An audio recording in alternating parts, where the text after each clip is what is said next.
En algún lugar entre los campos de tabaco del este de Carolina y el río Cape Fear, existía una plantación que los registros locales deliberadamente ocultaron durante más de un siglo. Entre 1839 y 1857, 11 hombres desaparecieron de sus barracones sin explicación alguna. Las autoridades no registraron nada. Las iglesias guardaron silencio. Y en 1856, algo nació en esa casa que hizo que coleccionistas adinerados de 3 estados viajaran en secreto, cargando bolsas de monedas de oro que jamás reconocerían en sus libros contables.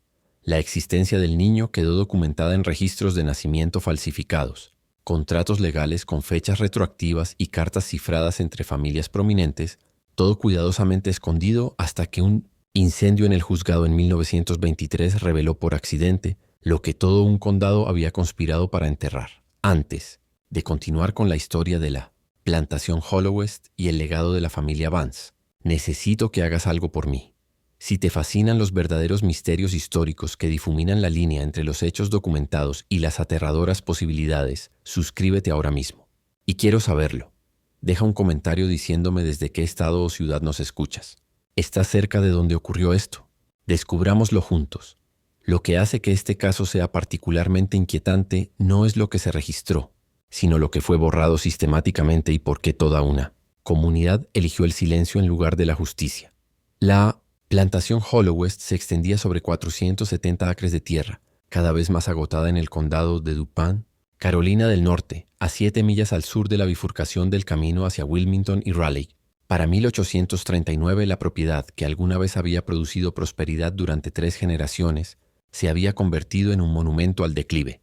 El tabaco que había hecho rica a la familia Vance en la década de 1790 ya no crecía con el mismo vigor. El suelo, agotado por décadas de cultivo intensivo y la obstinada negativa a rotar los cultivos, ofrecía rendimientos cada vez menores con cada cosecha. La casa de 3 pisos de altura estaba construida con ciprés local y ladrillos cocidos en hornos de la misma propiedad. Sus ventanas daban al este hacia el amanecer, una elección deliberada del constructor original, quien creía que la luz matutina bendeciría a la familia con prosperidad continua. Pero para cuando Nathaniel Vance heredó la propiedad en 1829, a los 37 años esas ventanas solo reflejaban la realidad de los rendimientos menguantes. La pintura se desprendía de las columnas. Varias contraventanas colgaban torcidas, sus bisagras oxidadas por el aire húmedo costero. Los jardines formales que su abuela había mantenido con tanto orgullo se habían rendido ante las malas hierbas que crecían hasta la cintura al final del verano. Nathaniel Vance era un hombre cuya apariencia sugería prosperidad, aunque sus circunstancias ya no la respaldaban. Medía poco menos de 6 pies, con hombros anchos y manos gruesas, propias de alguien que alguna vez realizó trabajo manual, pero que llevaba 2 décadas evitando hacerlo. Su cabello, aún mayormente oscuro a los 47 años, siempre estaba engominado y peinado con precisión. Vestía abrigos hechos a medida por un sastre de Wilmington, aunque no había pagado sus facturas en 3 años. Sus botas eran lustradas cada mañana por Samuel, uno de los pocos hombres esclavizados que aún no había vendido para cubrir deudas. La plantación mantenía a 32 personas esclavizadas en 1839, cifra que había disminuido desde 87 solo 5 años antes. Nathaniel las había vendido en grupos, familias separadas y dispersas entre plantaciones de los condados del este, fábricas textiles en Raleigh y constructores navales en Wilmington que necesitaban espaldas fuertes para trabajos pesados. Cada venta proporcionaba un alivio temporal ante los acreedores, pero nunca lo suficiente para detener el lento colapso. El Banco Mercantil de Wilmington tenía hipotecas tanto sobre la tierra como sobre las personas restantes. Los intereses se acumulaban trimestralmente. Nathaniel se había casado 2 veces. Su primera esposa, Catherine, murió en 1829 al dar a luz a su tercer hijo, un varón que solo sobrevivió 4 días. Su segunda esposa, Margaret, con quien se casó en 1831, provenía de una acaudalada familia de Charleston. Ella aportó una dote considerable que estabilizó temporalmente las finanzas de la plantación, y también trajo algo más. Después de 2 años de matrimonio, dio a luz a una hija en el invierno de 1827. La niña, Elizabeth, nació durante una tormenta de hielo que derribó árboles en 3 condados y mató al ganado que no pudo encontrar refugio. La partera que atendió el nacimiento, una mujer libre de color llamada Ruth Carver, quien había traído niños al mundo en todo el condado de DuPage durante 20 años, notó algo extraño a las pocas horas. Los ojos del bebé no seguían la llama de la vela, no rastreaban el movimiento. Cuando Ruth pasó su mano cerca del rostro de la niña, no hubo respuesta. Ningún enfoque instintivo como el que mostraban los recién nacidos sanos. «Señor Vance», dijo Ruth con cuidado de pie en la puerta del dormitorio donde Margaret yacía exhausta. «La niña no puede ver. Ambos ojos están ciegos. No es algo temporal». La respuesta de Nathaniel fue pagarle inmediatamente el triple de su tarifa habitual y hacerla firmar un documento en el que constaba que la niña estaba sana y era normal en todos los sentidos. Le advirtió que, si hablaba con alguien sobre la condición de la niña, se aseguraría de que nunca volviera a trabajar en el condado. Y en 1827, una mujer libre de color que amenazara la reputación de un hombre blanco podía enfrentar consecuencias mucho peores que el desempleo. Ruth aceptó el dinero y firmó el papel con una X porque no sabía escribir su nombre, y nunca volvió a hablar del asunto públicamente. Margaret Vance sobrevivió apenas 18 meses después del nacimiento de Elizabeth, antes de ingerir 40 gotas de láudano una noche de abril y no despertar jamás. La causa oficial de muerte, registrada por el doctor Ephraim Stokes, fue fallo respiratorio. Nadie lo cuestionó. Las mujeres morían con suficiente frecuencia como para que otra esposa adinerada, sucumbiendo a una enfermedad sin nombre, no atrajera atención.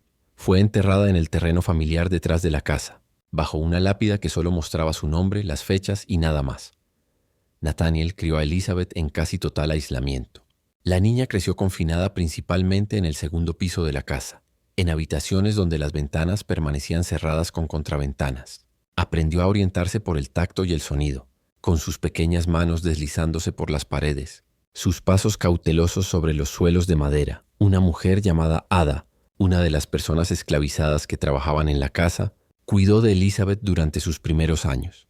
Ada le enseñó a contar, a reconocer voces, a entender el paso del tiempo por las comidas servidas y la temperatura del aire que se filtraba por las contraventanas. Cuando Elizabeth cumplió 6 años, Nathaniel decidió que no sería educada más allá de lo básico. No contrató tutores. La niña aprendió a leer a través del tacto, explorando con los dedos las letras en relieve que Ada tallaba pacientemente en bloques de madera, en secreto, trabajando a la luz de una vela después de terminar sus tareas diarias. El mundo de la niña se reducía a 14 habitaciones, un pasillo y una estrecha escalera. Solo descendía cuando la llamaban. La situación financiera de la plantación empeoraba año tras año. Nathaniel intentó diversos planes para recuperar la prosperidad. Plantó algodón una temporada, pero la tierra lo rechazó. Invirtió en una operación de trementina, pero fracasó cuando los árboles produjeron poca resina. Intentó criar caballos, pero una enfermedad mató a 7 de sus 12 animales en un solo verano. Para 1838, había vendido casi todo lo de valor, excepto la tierra misma y las personas que la trabajaban. Dejó de asistir a la iglesia en 1837, después de que el ministro, el reverendo Thomas Gaines, sugiriera desde el púlpito que la prosperidad reflejaba el favor de Dios y que la ruina financiera a menudo indicaba fallas morales que requerían examen y arrepentimiento. Nathaniel se levantó en medio del sermón y nunca volvió, aunque siguió pagando su diezmo anual, tarde y en cantidades cada vez menores, para mantener las apariencias. El aislamiento de Hollow Crest aumentó a medida que los vecinos dejaron de visitar. En parte se debía al temperamento cada vez más deteriorado de Nathaniel y su tendencia a dominar las conversaciones con elaboradas explicaciones de por qué sus fracasos nunca eran culpa suya. Mala suerte, mal clima, socios deshonestos, trabajadores incompetentes. Pero el aislamiento también provenía de rumores silenciosos sobre el segundo piso cerrado con llave, sobre una niña que algunos habían oído llorar pero nunca habían visto, sobre la verdadera razón por la que Margaret había tomado tanto láudano aquella noche de primavera. Para comienzos de 1839, cuando Elizabeth se acercaba a la adolescencia, Nathaniel pasaba largas horas en su despacho revisando libros de cuentas que no contenían más que deudas. El Banco Mercantil de Wilmington había iniciado procedimientos de embargo. Le quedaban, quizá 18 meses antes de que lo perdiera todo. La casa, la tierra, las personas, cada una de sus pertenencias restantes. Su hija, ciega e imposible de casar según los estándares de su sociedad, no representaba más que un gasto continuo. No heredaría nada porque no habría nada que heredar. Fue durante una de aquellas largas noches, revisando documentos y bebiendo un whisky que le ardía en la garganta, cuando Nathaniel descubrió algo entre los papeles de su difunto padre. Un precedente legal. Un caso de 1791 que trataba una disputa sobre herencia y clasificación de propiedades. El caso giraba en torno a una interpretación técnica de la ley de Carolina del Norte respecto a los niños nacidos de madres esclavizadas versus los nacidos de mujeres libres y las circunstancias específicas bajo las cuales un niño podía ser reclasificado legalmente según la documentación de su parentesco.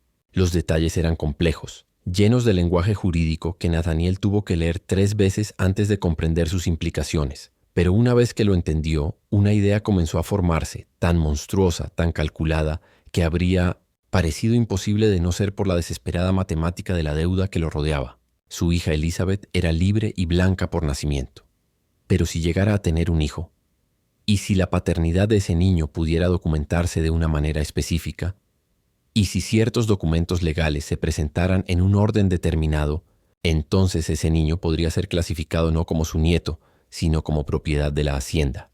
Propiedad valiosa, del tipo que los coleccionistas ricos de todo el sur estaban dispuestos a pagar sumas extraordinarias por adquirir. En la sociedad de la Carolina del Norte anterior a la Guerra Civil, existía un mercado oculto para personas esclavizadas con características específicas. Los niños de piel clara, especialmente aquellos con ascendencia europea documentada, alcanzaban precios elevados. Eran comprados como sirvientes domésticos, como símbolos de estatus, como pruebas del gusto y la riqueza de su dueño. Cuanto más inusuales fueran las circunstancias de su nacimiento, mayor era el precio.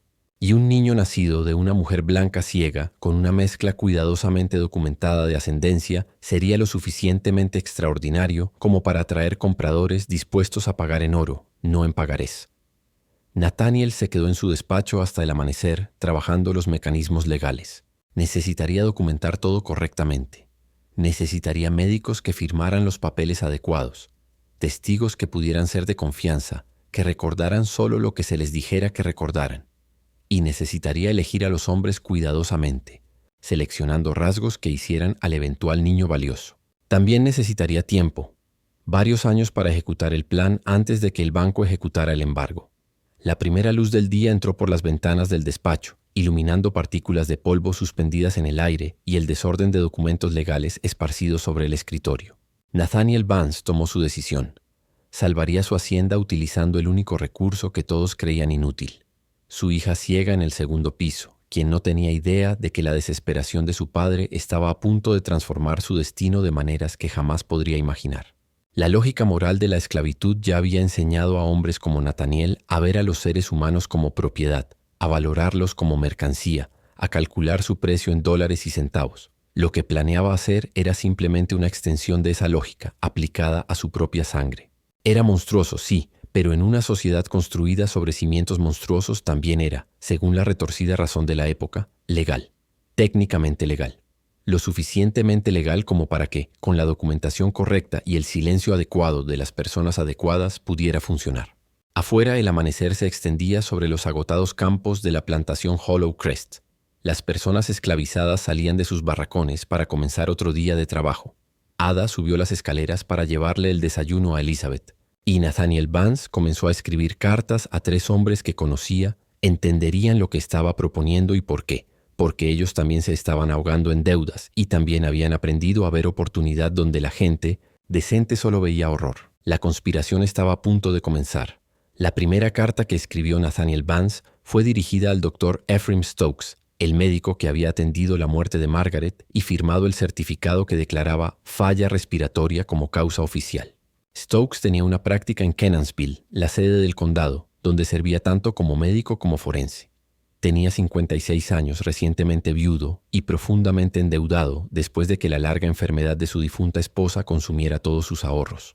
Más importante aún, era el único médico en 30 millas a la redonda con autoridad para firmar certificados de nacimiento, exámenes médicos y certificaciones legales sin que se le aplicara una revisión rigurosa. La carta fue cuidadosamente redactada.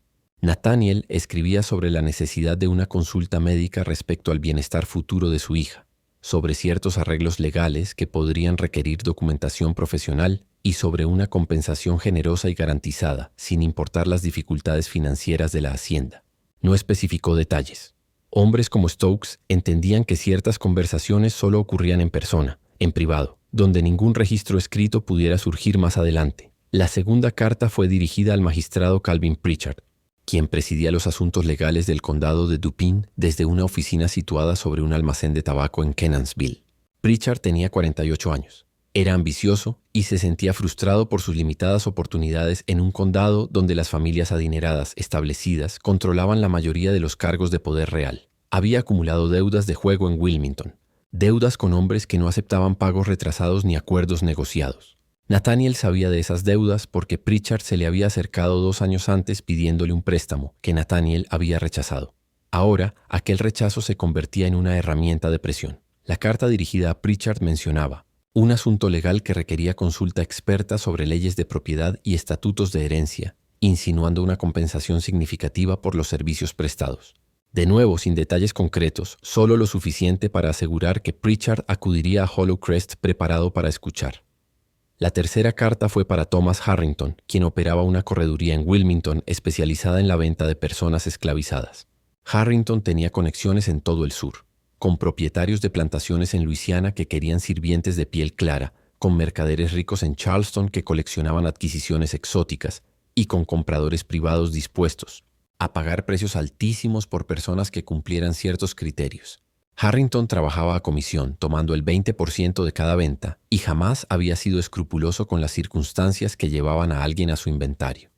Nathaniel ya había vendido personas esclavizadas a través de Harrington antes.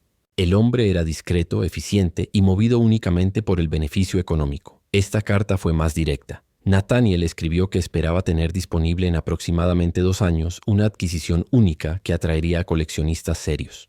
No dio detalles sobre lo que hacía única a esa adquisición, solo que los compradores interesados debían cultivarse con antelación y que la venta eventual sería extremadamente lucrativa para todas las partes involucradas. Los 3 hombres respondieron en un plazo de 2 semanas. El Dr. Stokes fue el primero en llegar, cabalgando hacia Hollow West una tarde húmeda a finales de marzo de 1839. Nathaniel lo recibió en el despacho, con las puertas cerradas y las ventanas cubiertas a pesar del calor.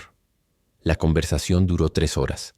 Cuando Stokes salió, su rostro estaba pálido, pero llevaba consigo una cartera de cuero que contenía los papeles que Nathaniel había preparado: precedentes legales, interpretaciones de leyes de propiedad, protocolos de documentación médica.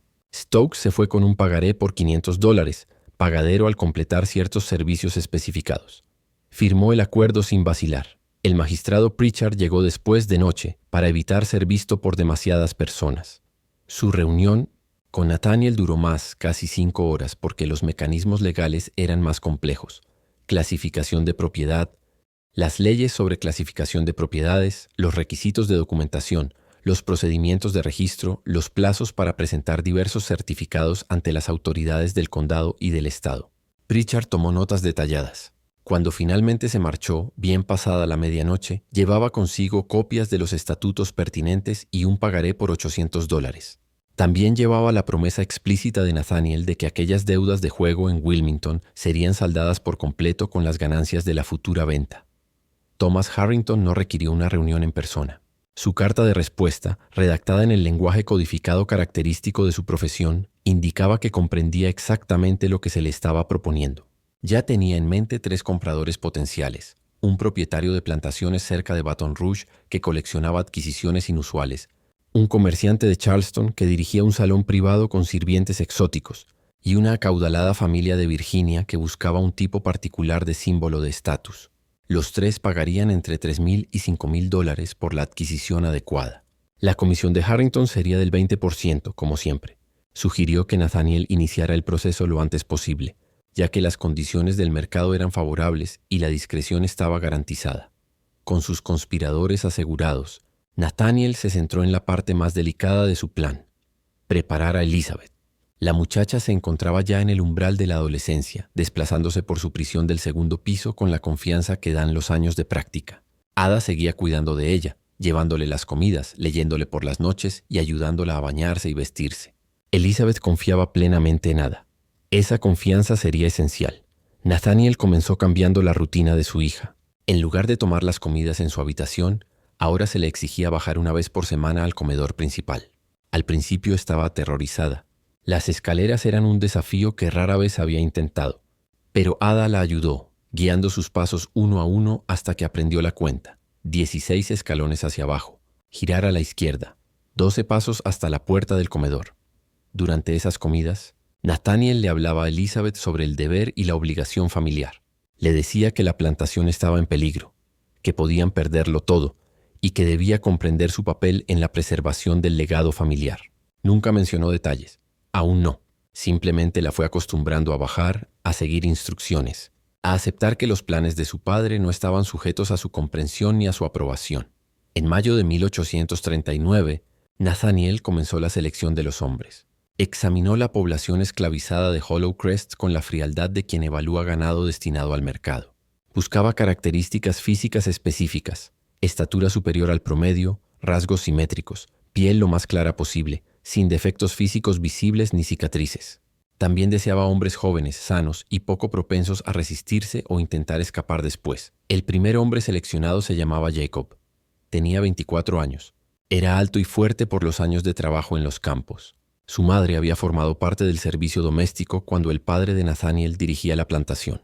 Su padre había sido un capataz blanco que abandonó Carolina del Norte antes de que Jacob naciera. La piel de Jacob era varios tonos más clara que la de la mayoría de los otros esclavizados de Hollow Crest, y sus rasgos sugerían ascendencia mixta. Sabía leer y escribir, habilidades prohibidas que Ada le había enseñado en secreto años atrás, y trabajaba como jefe de una cuadrilla del campo. Nathaniel trasladó a Jacob de los barracones albergue de los trabajadores a una pequeña habitación en la planta baja de la casa principal, con el pretexto de entrenarlo como sirviente doméstico. Jacob sospechó de inmediato. Aquellos ascensos eran raros y con frecuencia preludio de una venta a otra propiedad, pero no tenía opción. Rehusarse habría significado castigo inmediato y probablemente la venta de todos modos. El segundo hombre seleccionado se llamaba Daniel, de 19 años.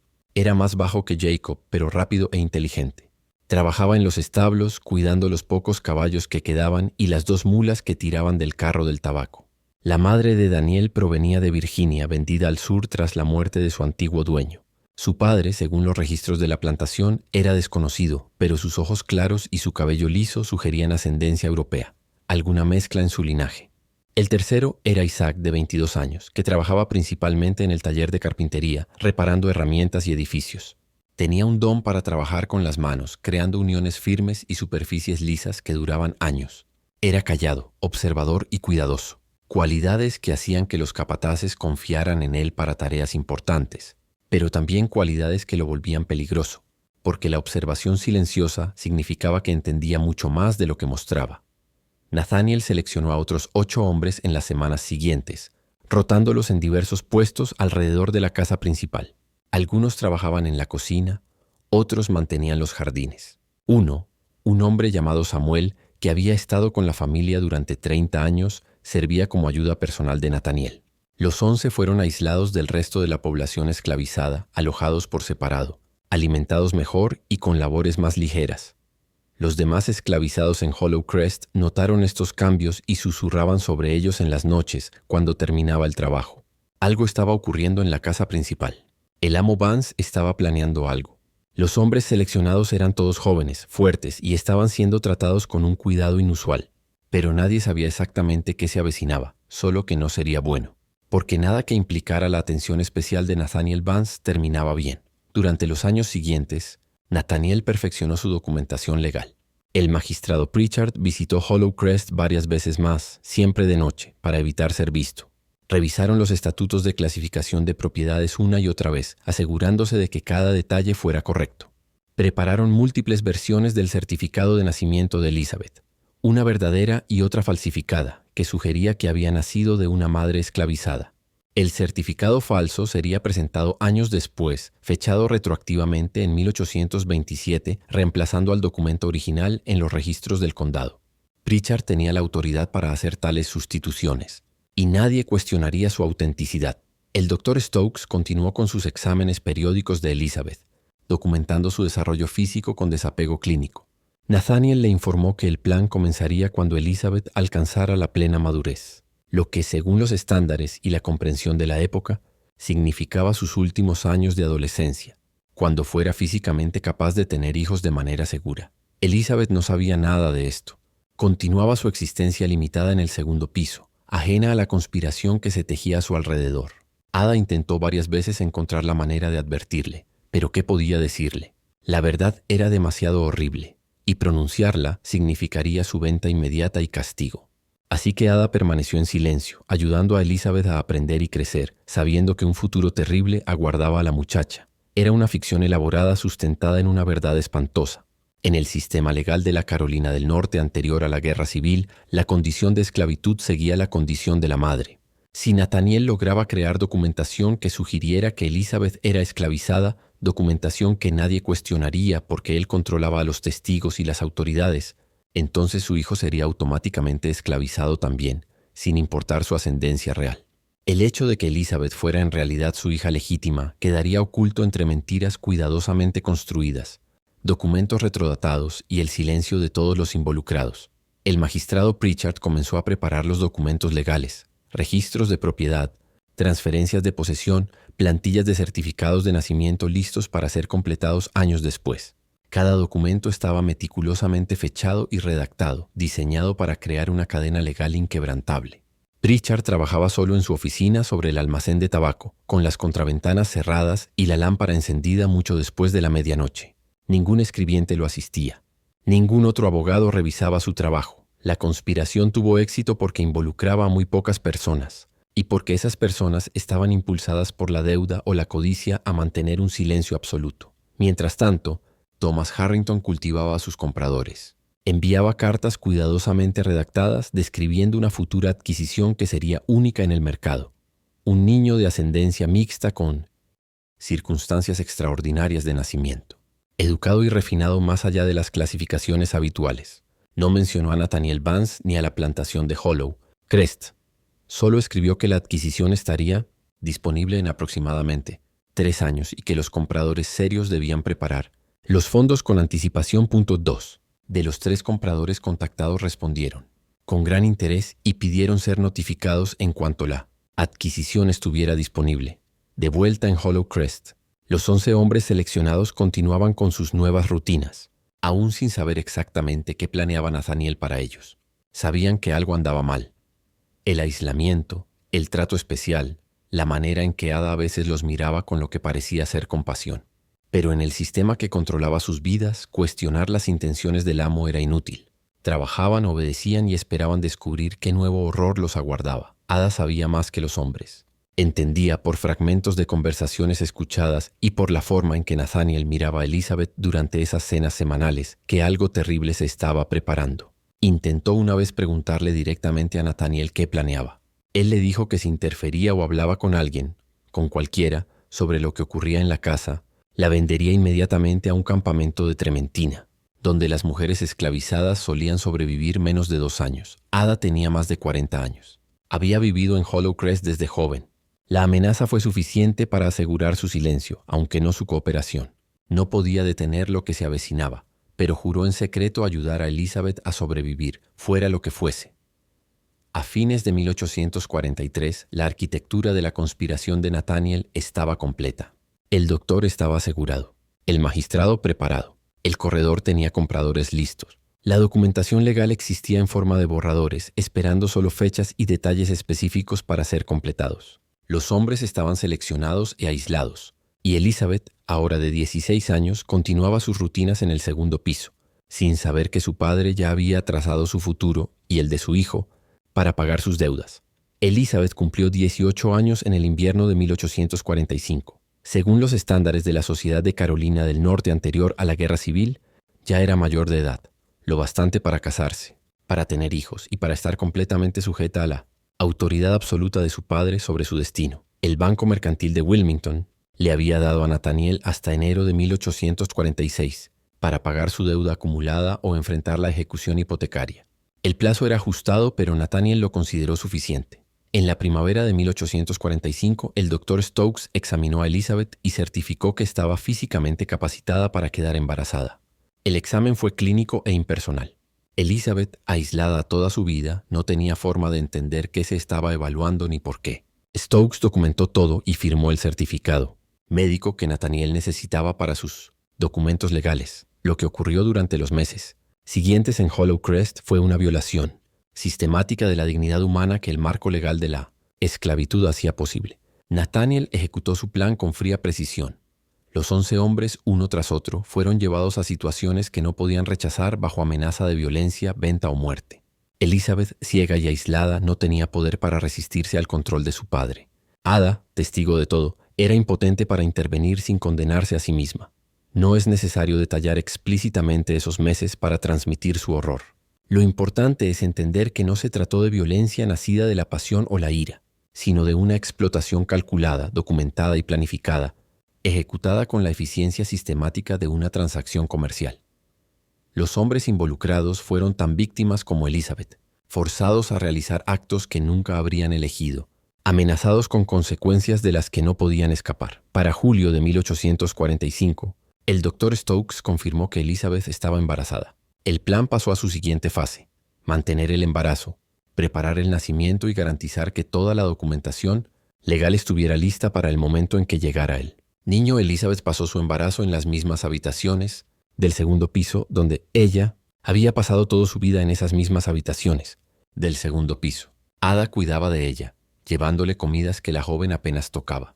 El cuerpo de Elizabeth cambiaba de maneras que la aterraban. Sentía movimientos dentro de sí que no comprendía, incomodidades físicas que no podía interpretar. Ada intentaba explicarle, intentaba prepararla. Pero ¿cómo se prepara a alguien para dar a luz a un niño concebido en tales circunstancias? Nathaniel trató el embarazo como un asunto comercial. El Dr. Stokes visitaba regularmente para asegurarse de que todo progresara con normalidad. Nathaniel mantenía correspondencia con Thomas Harrington sobre posibles compradores. El magistrado Pritchard finalizó los documentos legales que clasificarían al niño como propiedad esclavizada desde su nacimiento. La documentación falsificada era elegante en su engaño. Pritchard había creado una historia completa. Según los papeles, Elizabeth era hija de una mujer esclavizada llamada Sarah, que había trabajado en Hollow West años atrás. Nathaniel, según el relato, la había adoptado por caridad y la había criado en la casa debido a su ceguera. Documentos fechados retroactivamente en 1827 respaldaban esta ficción. El verdadero certificado de nacimiento de Elizabeth fue eliminado de los registros del condado y reemplazado con la versión falsificada. Ahora, legalmente, Elizabeth misma era una persona esclavizada, lo que significaba que su hijo nacería en esclavitud automáticamente, sin importar su paternidad. En noviembre de 1845 ocurrió algo que amenazó con exponer la conspiración. El reverendo Thomas Gaines, el ministro cuya iglesia Nathaniel había dejado de frecuentar años atrás, decidió visitar Hollow West para revisar el estado de su parroquiano descarriado. Nathaniel no había asistido a la iglesia en 8 años. El reverendo llegó sin previo aviso una tarde fría. Hablaron de teología y asuntos comunitarios en la sala. Entonces Gaines mencionó que había escuchado rumores de que la hija de Nathaniel estaba enferma y preguntó si podía visitarla para ofrecer oración y consuelo. La mente de Nathaniel se aceleró. Elizabeth estaba visiblemente embarazada. Si Gaines la veía, surgirían preguntas imposibles de responder satisfactoriamente. «Mi hija está descansando», dijo Nathaniel con cuidado. «Ha estado enferma y el doctor ha ordenado reposo absoluto. Quizás en otra ocasión». El reverendo Gaines, percibiendo algo extraño, insistió con suavidad. Pero Nathaniel se mantuvo firme. El reverendo se marchó preocupado, aunque no tomó acción inmediata. En una sociedad donde los hombres controlaban absolutamente sus hogares y la intromisión en asuntos familiares era considerada inapropiada, el malestar de Gaines no fue suficiente para iniciar una investigación. Llegó el invierno. El embarazo de Elizabeth entró en sus últimas semanas. El Dr. Stokes se preparó para el parto con el mismo desapego clínico que había mostrado todo el tiempo. El 4 de marzo de 1846, tras un parto difícil que duró casi 20 horas, Elizabeth dio a luz a un niño. El bebé estaba sano y mostraba rasgos de ascendencia mixta, europea y africana, en proporciones casi iguales.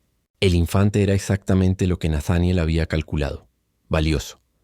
Elizabeth, agotada más allá de toda medida, pidió con voz quebrada si podía sostener a su bebé. Nathaniel se negó.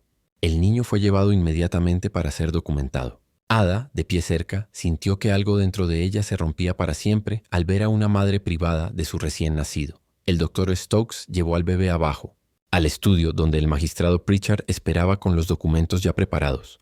El certificado de nacimiento fue llenado. Niño nacido de Sarah, mujer esclavizada, fallecida, padre desconocido. Nacido el 4 de marzo de 1846. Propiedad de Nathaniel Vance. Pritchard firmó y colocó su sello oficial. Stokes añadió su firma como médico asistente. La ficción ahora era un hecho legal. El niño fue llamado Thomas, sin apellido como era costumbre entre los esclavizados. Fue entregado a una nodriza, una mujer esclavizada llamada Rebecca, que había dado a luz recientemente Elizabeth, recuperándose en el piso superior. A veces escuchaba el llanto del bebé, pero nunca se le permitió acercarse. Nathaniel contactó de inmediato a Thomas Harrington. La subasta comenzó en 3.000 y subió rápidamente. Para finales de marzo, el precio había alcanzado los $4,600, más que suficiente para satisfacer al banco mercantil y salvar Hollow West de la ejecución hipotecaria. El comprador que pagó el precio más alto fue Charles Rutledge, un propietario de plantación de las afueras de Baton Rouge, Luisiana. Tenía 46 años. Era rico gracias a la producción de azúcar y era conocido en ciertos círculos por coleccionar adquisiciones humanas inusuales para su casa. Su plantación empleaba a más de 200 personas esclavizadas, y entre ellas había varias docenas que servían como piezas de exhibición en lugar de trabajadores de campo. Rutledge tenía un interés particular en niños que pudieran criarse desde la infancia para depender completamente de él. Se veía a sí mismo como un amo benevolente que otorgaba a sus adquisiciones especiales vidas de relativo confort a cambio de su obediencia absoluta. La lógica de la esclavitud había corrompido tan profundamente su razonamiento moral que realmente creía que comprar a un infante para criarlo como propiedad exótica era un acto de generosidad. Llegó a Hollow West el 17 de abril de 1846, viajando en un carruaje privado con 2 sirvientes. Nathaniel lo recibió en el salón. Hablaron de negocios, cosechas, condiciones del mercado y conocidos en común. Solo después de esas cortesías, Rutledge mencionó el verdadero propósito de su visita. «Entiendo que tiene una adquisición inusual disponible», dijo con cuidado. «La tengo», confirmó Nathaniel. «Nació hace 6 semanas. Sano, fuerte, de buen temperamento. Las circunstancias de su nacimiento lo hacen particularmente valioso». Nathaniel llevó a Rutledge a ver al niño. Thomas yacía en su cuna, envuelto en mantas limpias. Rutledge lo examinó con el desapego de quien evalúa ganado. Observó el tono de piel, los rasgos, la salud general. Preguntó sobre sus patrones de alimentación, hábitos de sueño, signos de enfermedad. «El certificado de nacimiento indica que la madre ha muerto», dijo Rutledge. «¿Cuáles fueron las circunstancias?» Nathaniel explicó que la madre del niño, Sarah, había sido una mujer esclavizada que murió durante el parto. Un suceso lo bastante común como para no despertar sospechas. Le mostró el certificado de nacimiento firmado por el doctor Stokes y el magistrado Pritchard. Recalcó que el niño estaba legalmente clasificado como propiedad esclavizada desde su nacimiento, con documentación clara. Lo que Nathaniel no mencionó fue que Elizabeth se estaba recuperando arriba, que la difunta Sarah era en realidad su hija viva y que toda la documentación era un fraude. Rutledge no hizo preguntas que pudieran revelar esas mentiras, porque los compradores adinerados de adquisiciones inusuales entendían que la discreción era esencial. 4.700, dijo Rutledge. Pagaderos en oro hoy si el niño puede viajar de inmediato. De acuerdo, respondió Nathaniel sin dudar. La transacción se completó en menos de 2 horas. Los sirvientes de Rutledge contaron las monedas de oro, en su mayoría Eagles y Double Eagles, pesadas y brillantes. Nathaniel firmó el contrato de compraventa. El magistrado Pritchard, presente como testigo, estampó su sello en el documento.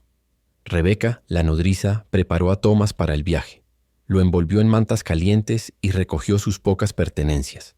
Se había encariñado con el niño durante las 6 semanas que lo había cuidado, pero no tenía poder alguno para oponerse a la venta. Besó una vez la frente del bebé antes de entregarlo a los sirvientes de Rutledge. Elizabeth, acostada en su habitación del piso superior, escuchó el bullicio de la partida. Los caballos, las ruedas del carruaje, las voces.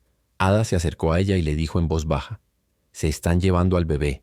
«¿A dónde?», preguntó Elizabeth. «Lejana. Nunca volverás a verlo». Elizabeth nunca había podido sostener a su hijo, ni siquiera una vez. No sabía su nombre. Lo había escuchado llorar, pero nunca lo había tocado. Nunca lo había alimentado. Nunca se le permitió acercarse. El niño se había ido, y con él cualquier ilusión de que lo que le había ocurrido había sido algo más que una transacción comercial calculada. Nathaniel observó cómo el carruaje de Rutledge desaparecía por el camino. Luego volvió a su estudio, abrió la caja fuerte y contó el oro. $4,700, suficiente para satisfacer las exigencias del banco y conservar fondos para las operaciones. Cancelada.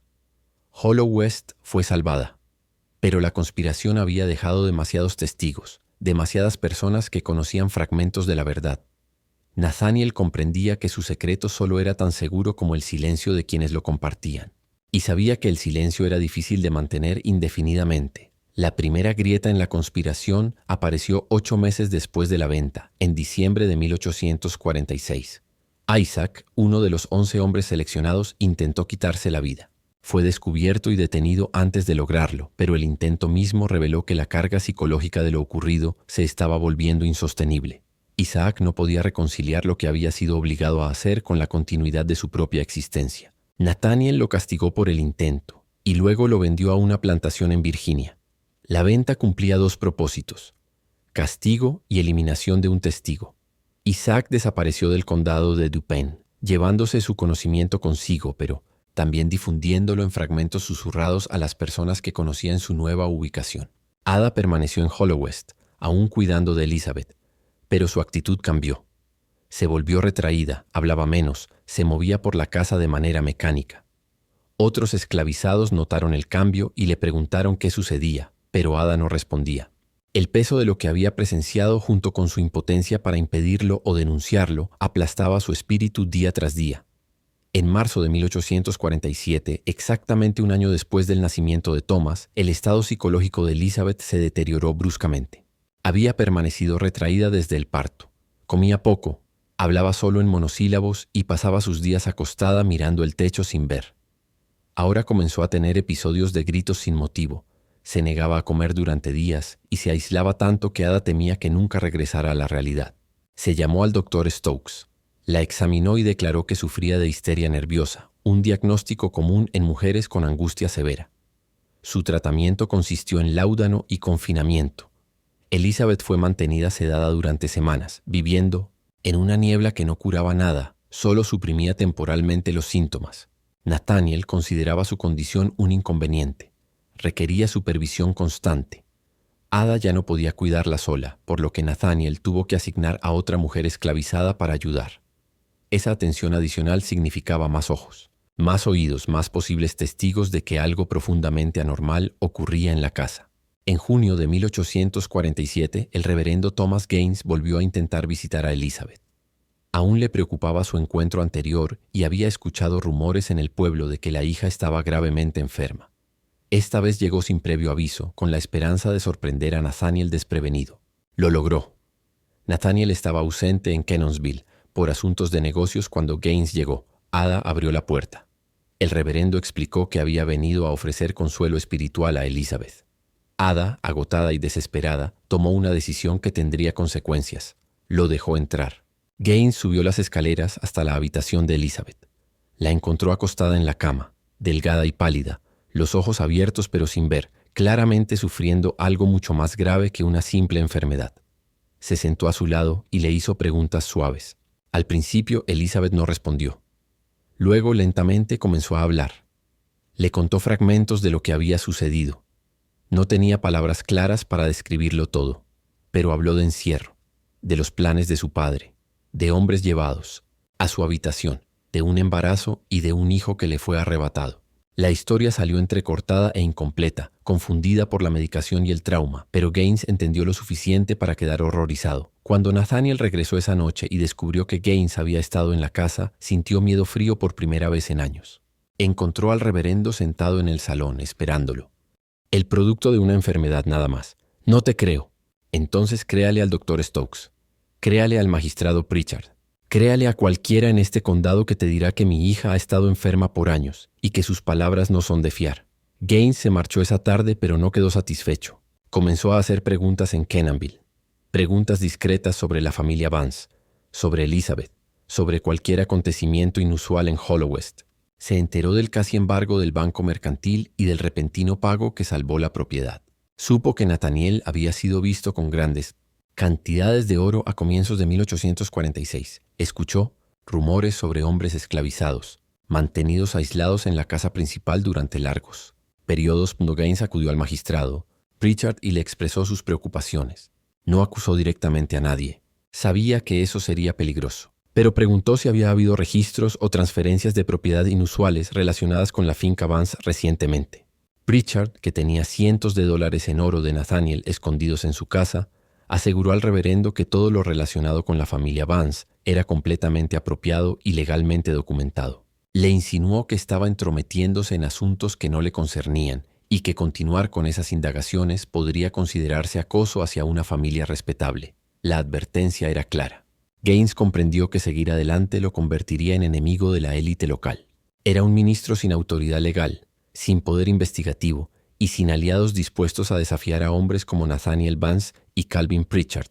Registró sus sospechas en un diario privado, pero no tomó más medidas. La conspiración se mantuvo porque todos los que tenían poder tenían motivos para protegerla. El doctor Stokes había sido pagado y había firmado documentos que destruirían su licencia médica si se revelaban como fraudulentos. El magistrado Pritchard había facilitado fraudes y falsificado registros oficiales. Thomas Harrington había intermediado en la venta y cobrado su comisión. Charles Rutledge poseía un niño cuya compra sería investigada si surgían dudas sobre la legitimidad de la transacción. Y Nathaniel necesitaba que toda la estructura permaneciera oculta para preservar su propiedad y evitar el enjuiciamiento. Las personas esclavizadas que conocían fragmentos de la verdad no tenían voz. No podían testificar contra hombres blancos en un tribunal. Su palabra nunca sería creída sobre las declaraciones documentadas de médicos y magistrados. Podían susurrar entre ellos, pero esos susurros se quedaban dentro de su comunidad sin llegar jamás a oídos que pudieran actuar. Pasaron los años. Elizabeth permaneció confinada en su habitación, medicada y rota. Ada envejeció cuidándola, cargando con el peso de haber presenciado un horror que no podía revelar. Los 11 hombres fueron vendidos poco a poco, dispersados a otras plantaciones donde su conocimiento perdió todo contexto. Para 1850 Hollow West se había estabilizado financieramente. Los campos de tabaco producían cosechas modestas. Nathaniel mantenía una pequeña población esclavizada y reducía los gastos. Nunca volvió a casarse. Asistía a la iglesia ocasionalmente, manteniendo las conexiones sociales necesarias para los negocios. Parecía exactamente lo que decía ser. Un viudo administrando una hacienda en dificultades, cuidando de una hija inválida, haciendo lo mejor que podía bajo circunstancias difíciles. La verdad permaneció enterrada en documentos falsificados, en registros sellados, en el silencio de los conspiradores y en la impotencia de las víctimas. Thomas creció en Luisiana, sin saber nunca quién era su verdadera madre ni las circunstancias de su nacimiento, siempre clasificado como propiedad, a pesar de ser el nieto de un rico hacendado. Y justo cuando creíamos haber visto lo peor de este horror, la verdadera magnitud de la conspiración solo se haría evidente décadas después, cuando un accidente revelaría aquello que todo un condado había trabajado tan duro por ocultar. Si esta historia te está poniendo la piel de gallina y quieres saber cómo se reveló finalmente este secreto, asegúrate de suscribirte para no perderte la conclusión. Dale me gusta para apoyar contenido que reveló los rincones más oscuros de la historia estadounidense y compártelo con alguien que necesite entender que los verdaderos monstruos a menudo llevan rostros respetables. Descubramos juntos qué sucede cuando la verdad se niega a permanecer enterrada. La verdad podría haber permanecido enterrada para siempre si no fuera por un incendio que destruyó el Palacio de Justicia del Condado de Dupin en Kenansville, el 14 de octubre de 1923, 77 años después del nacimiento de Thomas. El incendio comenzó en una sala de almacenamiento donde se guardaban antiguos registros en archivadores de madera. Se propagó rápidamente, consumiendo gran parte del edificio antes de que los bomberos pudieran controlarlo. Gran parte de la documentación histórica del condado fue destruida. Durante los trabajos de limpieza y recuperación, los obreros que clasificaban los documentos dañados por el agua y parcialmente quemados descubrieron algo extraño: 2 certificados de nacimiento de la misma persona, ambos fechados en 1827, ambos afirmando documentar el nacimiento de Elizabeth Vance. Uno de los certificados enumeraba a sus padres como Nathaniel y Margaret Vance. El otro, en cambio, indicaba que su madre era Sarah, mujer esclavizada, fallecida, y que su padre era desconocido. El descubrimiento no tenía sentido. ¿Por qué existirían 2 certificados contradictorios para la misma persona? Un historiador local, Harold Jensen, se interesó en el misterio. Comenzó a investigar a la familia Vance, reuniendo registros de propiedad, facturas de venta, documentos de impuestos y cualquier información sobreviviente sobre la plantación Hollow Crest. Jensen descubrió una factura de venta de 1846 que documentaba la transferencia de un infante llamado Thomas de Nathaniel Vance a Charles Rutledge, de Luisiana. El certificado de nacimiento de este niño mencionaba como madre a Sarah, mujer esclavizada fallecida, el mismo nombre que aparecía en el certificado falso de Elizabeth Vance. A medida que Jensen profundizaba, encontró más inconsistencias, Registros médicos firmados por el Dr. Ephraim Stokes que parecían documentar a la misma persona bajo distintos nombres y clasificaciones. Registros de propiedad presentados por el magistrado Calvin Pritchard con cronologías sospechosas y un lenguaje legal inusual.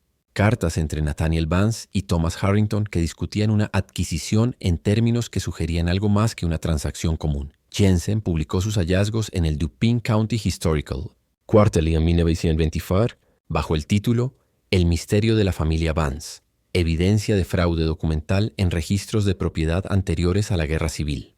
Su artículo evitaba cuidadosamente hacer acusaciones directas. No podía probar lo que realmente había ocurrido, solo que los documentos contenían contradicciones que sugerían una falsificación deliberada. El artículo atrajo la atención de otros historiadores e investigadores. Algunos desestimaron el trabajo de Jensen como una sobreinterpretación de documentos dañados. Otros argumentaron que había descubierto una de las pruebas más perturbadoras de explotación legal en la historia de Carolina del Norte. Un padre que vendía a su propio nieto, clasificando deliberadamente al niño como propiedad esclavizada mediante documentación fraudulenta. Con los años surgieron más pruebas. En 1931 se descubrió en un archivo eclesiástico el diario del reverendo Thomas Gaines, que contenía entradas describiendo sus visitas a Hollow Crest, sus conversaciones con Elizabeth, sus sospechas sobre lo que había ocurrido y su frustración por no poder actuar debido a la estructura de poder del condado que protegía a Nathaniel Vance. En 1947, un descendiente de Ada encontró una colección de cartas que ella había escrito en los últimos años de su vida a una amiga. Estas cartas nunca enviadas fueron halladas entre las pertenencias de Ada tras su muerte. En ellas describía con doloroso detalle lo que había presenciado en Hollow Crest, la conspiración, la explotación sistemática, el nacimiento de Thomas, la venta a Charles Rutledge. Escribió: «Fui testigo del mal que era impotente para detener, y esa impotencia me ha perseguido cada día desde entonces. Ese niño nació inocente en un sistema que lo convirtió en propiedad, y su propio abuelo lo vendió por oro». Estos descubrimientos construyeron un caso circunstancial que los historiadores ahora aceptan en gran medida como verídico. Nathaniel Vance, enfrentando la ruina financiera, orquestó una conspiración que involucraba a un médico, un magistrado y un corredor, con el fin de explotar a su hija ciega para obtener beneficios económicos. Usó documentos legales falsificados para clasificar al hijo de ella como propiedad esclavizada y vendió a ese niño a un comprador de Luisiana por $4,700, utilizando las ganancias para salvar su plantación de la ejecución hipotecaria. La conspiración tuvo éxito porque se aprovechó del marco legal de la esclavitud, el cual ya clasificaba a los seres humanos como propiedad y otorgaba a los amos un poder casi absoluto sobre ellos. Tuvo éxito porque las personas con autoridad, médicos, magistrados, corredores, estaban motivadas por la deuda y la codicia para participar. Y tuvo éxito porque las víctimas no tenían voz en una sociedad que sistemáticamente les negaba estatus legal, credibilidad y poder. Elizabeth Vance murió el 3 de noviembre de 1863 a los 36 años. Pasó los últimos 17 años de su vida confinada en su habitación en Hollow Crest, fuertemente medicada y psicológicamente destruida. Fue enterrada en la parcela familiar sin ceremonia alguna. La causa oficial de muerte fue registrada como enfermedad respiratoria, pero las cartas de Ada sugieren que Elizabeth simplemente dejó de comer y beber, eligiendo la liberación sobre el sufrimiento continuo. Nathaniel Vance sobrevivió hasta 1871, muriendo a los 79 años. Nunca enfrentó consecuencias legales por lo que había hecho. Mantuvo su posición en la comunidad hasta que la guerra civil interrumpió la sociedad de las plantaciones. Después de la guerra, vivió tranquilamente en Hollow Crest, la hacienda ya disminuida, pero aún en funcionamiento. Fue encontrado muerto en su estudio una mañana de febrero, con media botella de whisky a su lado y libros de cuentas abiertos sobre su escritorio, aún calculando ganancias y pérdidas hasta sus últimos momentos. El Dr. Ephraim Stokes murió en 1854 de un derrame cerebral. El magistrado Calvin Pritchard fue asesinado durante la Guerra Civil en 1864, cuando una unidad de caballería de la Unión asaltó Kenansville. Thomas Harrington continuó con su negocio hasta la proclamación de emancipación, después de la cual se declaró en bancarrota y murió en la pobreza en 1867. Ada vivió hasta 1882, lo suficiente para ver el fin de la esclavitud, pero nunca se recuperó del trauma de lo que había presenciado en Hollow Crest. Sus cartas sugieren que veía su larga vida más como un castigo que como una bendición, obligada a vivir con recuerdos de los que nunca pudo escapar y con el conocimiento de que había sido impotente para actuar. De los 11 hombres involucrados en la conspiración como víctimas, los registros sugieren que 9 fueron vendidos a otras plantaciones entre 1846 y 1852. Uno permaneció en Hollow Crest hasta la Guerra Civil, cuando huyó hacia el norte y nunca más se supo de él. Isaac, quien intentó quitarse la vida y fue vendido a Virginia, murió allí en 1851 bajo circunstancias registradas solo como accidente. Si realmente fue un accidente o un nuevo intento que tuvo éxito, nadie lo sabe. Charles Rutledge, el comprador de Luisiana, continuó operando su plantación hasta 1863, cuando las fuerzas de la Unión la confiscaron durante la guerra. El destino de Thomas, el niño que compró en 1846, es desconocido. No existen registros que describan qué ocurrió con él después de la infancia. Pudo haber escapado durante el caos de la guerra civil. Pudo haber muerto joven, como muchos niños esclavizados. O tal vez vivió una larga vida, eventualmente obteniendo su libertad, sin saber jamás la verdad sobre su nacimiento ni las circunstancias que lo convirtieron en propiedad en lugar de heredero. La plantación Hollow Crest todavía existe, aunque en ruinas. La casa principal colapsó en la década de 1950, dejando solo la base de ladrillo y partes de las paredes del primer piso. La tierra es de propiedad privada, utilizada para cultivo de madera. Los grupos locales de preservación han hablado ocasionalmente de documentar la historia del lugar, pero la oscuridad de lo ocurrido allí hace difícil conmemorarlo. La historia de lo que sucedió en Hollow Crest entre 1839 y 1846 representa uno de los casos documentados más perturbadores de cómo el marco legal de la esclavitud podía manipularse para cometer atrocidades que, dentro de su contexto histórico, eran técnicamente legales. Demuestra cómo los sistemas de opresión, una vez establecidos, pueden ser explotados de maneras que siguen, lógicamente, de su premisa fundamental. Que los seres humanos pueden ser propiedad también revela la impotencia de las víctimas dentro de tales sistemas. Elizabeth, ciega y aislada, sin ningún estatus legal para resistirse a su padre. Los 11 hombres esclavizados, obligados a realizar acciones que nunca habrían elegido bajo la amenaza de la muerte o la venta. Ada, que lo presenció todo, pero fue incapaz de hablar o actuar sin enfrentar su propia destrucción. Y Thomas, nacido en la esclavitud porque la desesperación de su abuelo y las definiciones legales se cruzaron para negarle la libertad que su linaje debería haberle garantizado. ¿Qué piensas de esta historia? ¿Crees que todo fue revelado o piensas que aún quedan secretos enterrados en la tierra del condado de Dupin? Los documentos descubiertos en 1923 abrieron una ventana hacia este horror. Pero ¿cuántos casos similares permanecen completamente ocultos? Sus víctimas y perpetradores, todos muertos. Sus historias borradas por el tiempo y la destrucción deliberada de las pruebas. Déjame tu comentario abajo y cuéntame qué opinas.